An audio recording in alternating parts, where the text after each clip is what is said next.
दोस्तों, एक्सपर्ट्स का कहना है कि जिन बच्चों के साथ मारपीट की जाती है, यानी कि घर वाले उनको मार देते छोटी छोटी बात पे या उनको बहुत ज़्यादा डांटते हैं, तो एक्सपर्ट्स का कहना है कि वो पढ़ाई में उतने अच्छे नहीं रह पाते, वो फिसड्डी हो जाते हैं। और एक ऐसा लड़का है जिसको बात बात पे डांट मिलती है घर से, उसके पिता से। उसने एक ऐसा कदम उठाया कि आपका सुनने के बाद दिल दहल जाएगा। क्या है पूरी घटना, ये बताता हूँ आपको।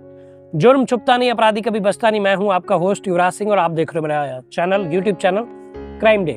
दोस्तों, आशा करता हूं आप लोग स्वस्थ होंगे, मस्त होंगे और अपनी लाइफ को एंजॉय कर रहे होंगे। दोस्तों, कहानी है फरीदाबाद के अजय नगर पार्ट 2 की, जहां पे एक व्यक्ति है जिसका नाम है मोहम्मद अलीम। उसका 14 वर्षीय पुत्र है, उसकी 3 बहनें हैं और एक बड़ा भाई है, और ये किराए के मकान में रहते हैं। लेकिन जो अलीम है, मोहम्मद अलीम जो है, वो अपने बेटे को बहुत डांटते हैं, जो ये 14 साल का है। बात बात पे डांटना, बात बात पे मार देना, थप्पड़ मार देना, ये सारी चीजें वो अपने बेटे के साथ करते हैं। हुआ ऐसा कि एक दिन बेटा जो है स्कूल नहीं गया, उसने छुट्टी मार ली। कई बार होता है बच्चे जो जिद करते हैं कि आज नहीं जाएंगे, मन नहीं करता। होता भी ऐसा कि कई बार मन नहीं करता। अगर पहले की बात याद करें तो हम लोग भी कभी कभी स्कूल बंक कर दिया करते थे कि नहीं मम्मी आज जाने का मन नहीं है, ऐसा होता है। तो वो बच्चा भी उस दिन स्कूल बंक कर देता है और स्कूल नहीं जाता है। अब मोहम्मद अलीम जो है कहीं से आते हैं बाहर से, देखते हैं बेटा स्कूल नहीं गया, उसको वो झापड़ मारते हैं और चिल्लाते हैं उस पर। आस पड़ोसियों का कहना है कि मोहम्मद अलीम बात बात पर चिढ़ जाया करते थे और बच्चों के साथ ऐसे दुर्व्यवहार करते थे, डांटते थे बहुत ज्यादा ही। और बहुत एक होता है ना, बहुत गुस्सैल टाइप का इंसान, वैसे मोहम्मद अलीम का जो है नेचर था। उसके बाद सुबह तो ये हुआ, चलो बात आई गई हो गई। उसके बाद में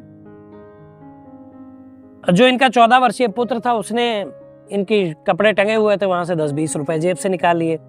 अब इस बात पे जब इनको पता चला तो ये गुस्सा हो गए और बेटे को फिर मारा।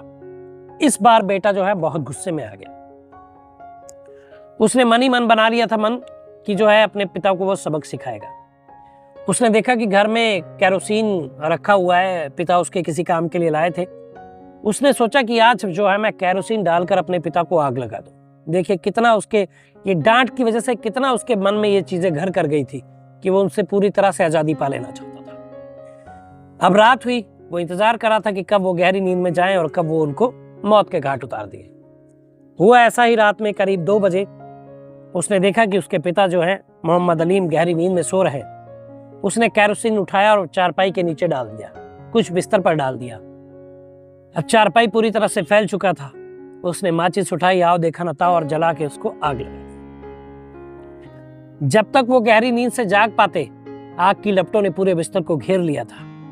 गद्दा होने की वजह से उसमें आग पकड़ चुका था। और ऐसा करने के तुरंत आग लगाने के बाद तो वो 14 वर्षीय युवक, यानी कि लड़का, वो किशोर, बाहर गया और बाहर से दरवाजा बंद कर दिया। जब तक चीख मुकार बची तब तक वो पड़ोस की दीवार फांद कर भाग चुका था। पड़ोसी आए और दरवाजा किसी तरीके से खोला और देखा, तब तक मोहम्मद अलीम जो है जल चुके थे और उनकी मौत हो चुकी थी। एक दिल को दहला देने वाली घटना एक 14 वर्षीय किशोर ने की। सुनने में अजीब लगता और इस स्टोरी पे विश्वास नहीं होता, लेकिन उसने ऐसा ही किया था। पुलिस आती है, पुलिस मामले की जानकारी लेती है, छानबीन करती है, और इसी बीच वो इनके पुत्र जो 14 वर्षीय किशोर था, उसका नाम यहाँ नहीं दिया गया, उसको पुलिस धर लेती है। उससे पूछती है पूरी कहानी।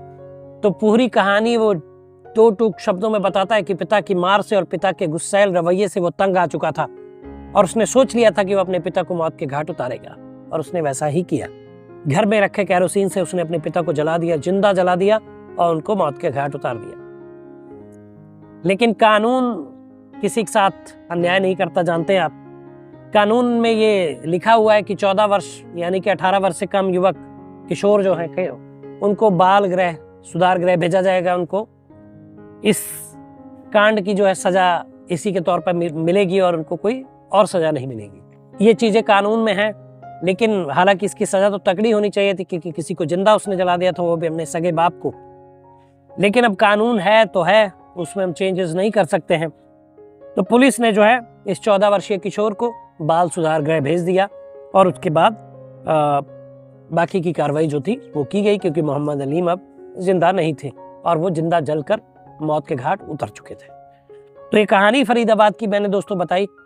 तो इस कहानियों को बताने का मकसद आपको क्राइम से दूर रखना, आपको क्राइम से नजदीक ना आने देना, ताकि आपका जीवन जो है सुचारू रूप से और सही ढंग से चले और आप अपने जीवन में मिसाल बने लोगों के लिए।